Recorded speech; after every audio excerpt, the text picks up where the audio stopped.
के सीईओ अनुराग भटनागर सर इस समय सीएनबीसी आवाज के स्टूडियोज में मौजूद हैं। Anurag sir, hi, good afternoon, welcome on the show और कांग्रेचुलेशंस प्राइमरी मार्केट्स में डेब्यू करने के लिए। अच्छा, नाम है श्लॉस बेंगलुरु जी या बेंगलोर, दरअसल कंपनी का नाम, जो लीला पैलेसेस होटल्स एंड रिजॉर्ट्स को ओन करती है। ये श्लॉस, ये प्रोनाउंसिएशन ठीक कहा क्या मैंने? और मैं ऐसे ही देख रहा था आने से पहले डिक्शनरी सर्च, तो जर्मन में कहते हैं कैसल, यही आइडिया था क्या? जी जी जी, बहुत बहुत धन्यवाद फॉर हैविंग मी हियर। श्लॉस, जैसे आपने बोला, जर्मन डिक्शनरी के हिसाब से इसका मतलब कैसल है। हाँ। देखिए, लीला पैलेसेस होटल्स एंड रिजॉर्ट्स ये काफ़ी नामी ब्रांड है। पिछले 40 साल से अंतर्राष्ट्रीय स्तर पे भी काफ़ी इसका नाम है। has always been voted consistently as one of the best brands in the world. Top 3 में आमतौर पे रहता है, top 3 luxury brands in the world. So Schloss Bangalore जो है, मतलब this kind of resonates with the Leela Palaces, hence ये नाम। तो ठीक पढ़ा था मैंने, श्लॉस। आईपीओ की डिटेल्स देता हूँ। आज से सब्सक्रिप्शन के लिए खुला है, 28 मई यानी कि परसों वेडनेसडे तक सब्सक्रिप्शन के लिए खुला रहेगा। 413 से 435 का प्राइस बैंड, 3,500 करोड़ रुपए जुटाने की योजना। इसका ब्रेकअप आगे लेकर आता हूं। बिजनेस तो खैर लीला ब्रांड है तो हम में से ज्यादातर लोग वाकिफ हैं। 13 होटल्स, 3,500 के आसपास कीज यानी कमरे। इसमें 5 ओन्ड हैं, 7 मैनेज्ड हैं और 1 फ्रेंचाइज्ड है। पर अनुराग सर, मैं देख रहा था आंकड़े, सारे जलवे ओन्ड प्रॉपर्टीज के हैं। 34% रेवेन्यूज का इनसे, 88% ऑपरेटिंग प्रॉफिट का इन ओन्ड प्रॉपर्टीज से, बाकी का केवल 12% ऑपरेटिंग प्रॉफिट पे कंट्रीब्यूशन। इतना स्क्यूड क्यों है मामला ये? देखिए, हमारे जो ओन्ड होटल्स हैं, जैसे आपने सही बताया, हमारे 5 ओन्ड होटल्स हैं। ये बहुत ही आइकॉनिक लोकेशंस में हैं, very hard to replicate locations हैं, एसेट क्वालिटी बहुत अच्छी है। और देखिए, इन होटल्स का पूरा, क्योंकि ये 100% ओनरशिप में है हमारे, तो इनका पूरा जो इबिटा है वो हमें फ्लो थ्रू करता है हमारे इनकम में और हमारे मार्जिन्स में। सो हेंस इनका जो मार्जिन कंट्रीब्यूशन है ज़्यादा है। अगर आप देखें हमारे मैनेज होटल्स, वहाँ से हमारी फी अर्निंग्स होती हैं, तो इसलिए इनका जो मार्जिन मिक्स है, जिस हिसाब से आप कह रहे हैं, इस हिसाब से हो जाता है। और ये इंडस्ट्री नॉर्म्स के हिसाब से, स्पेशली देखिए लग्जरी इंडस्ट्री में हमारे जितने भी ओन्ड होटल्स हैं या मैनेज होटल्स हैं, एज अ पोर्टफोलियो हम लोगों का एवरेज रेट पे एक प्रीमियम है जो भी है, क्योंकि हमारा जो फोकस है केवल लग्जरी में है। तो हाँ, तो समझ गया, ठीक है। तो अभी the Leela Ayodhya, the Leela palace Agra, Ranthambore Srinagar, Bandhavgarh, ये सब पाइपलाइन में जी। ये सब ओन्ड हैं या ये मैनेज्ड फ्रेंचाइज प्रॉपर्टी? हमारे 7 होटल हैं जो बड़ी एक्टिव पाइपलाइन में हैं और सारे कॉन्ट्रैक्टेड हैं, वेरियस स्टेजेस ऑफ डेवलपमेंट में हैं।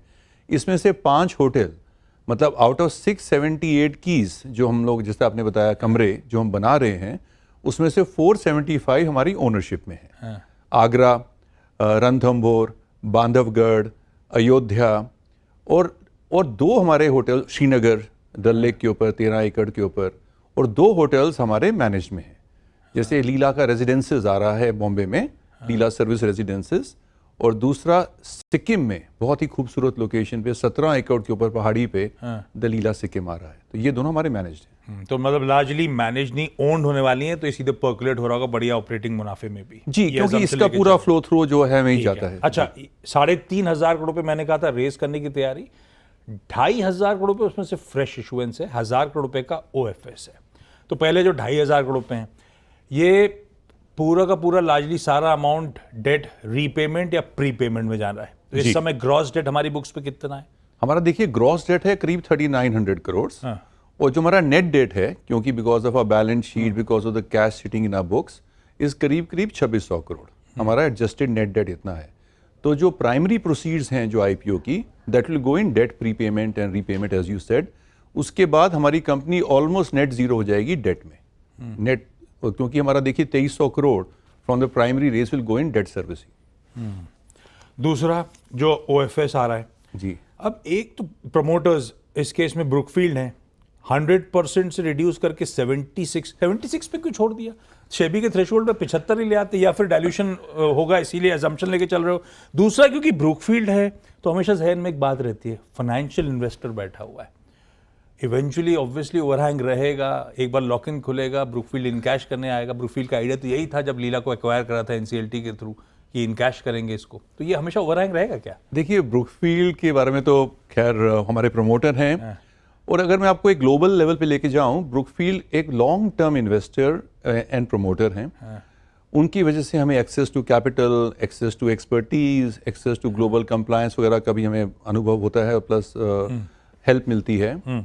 और हॉस्पिटैलिटी में भी आज अगर ग्लोबल लेवल पे ब्रुकफील्ड के करीबन 180 के करीबन होटल्स हैं जहाँ पे ब्रुकफील्ड इन्वेस्टेड है in various forms.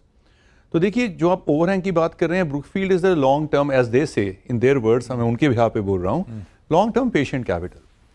So their support has been there, and if you see, अगर आप देखें भी जो साइज ऑफ ऑफरिंग अगर जो राइट साइज की गई है, इस वजह से है because of the fundamentals of the business, the strong operating platform और द रनवे अहेड है। आज आप देखिए इंडिया में Brookfield is here to stay, ऐसा कहूं? जी बिल्कुल, I think they are very much invested in the business, ठीक है, एंड सपोर्टिव। पर हाँ, फाइनेंशियल इन्वेस्टर हैं तो ये थोड़ा सा ओवरहैंग रहेगा, देखते हैं। वो खैर मार्जिन्स हेल्दी हैं, कोई शक नहीं, 49.78% FY24 के। पर इसी के साथ देख रहा था रेफपार जो है पर ऑक्यूपाइड रूम 10,700 पकड़ लेता हूं, 696 है। कई कुछ प्रीमियम ऑपरेटर्स जो हैं उनसे कम दिखता है, ऑक्यूपेंसी 65% के आसपास है, शायद वो प्रीमियम ऑपरेटर्स के बीच में लोअर साइड पे। तो ऐसे में ये मार्जिन्स, क्योंकि और नई प्रॉपर्टीज भी ऐड हो रही होंगी इस समय, ये मार्जिन सस्टेनेबल है वाकई या नहीं?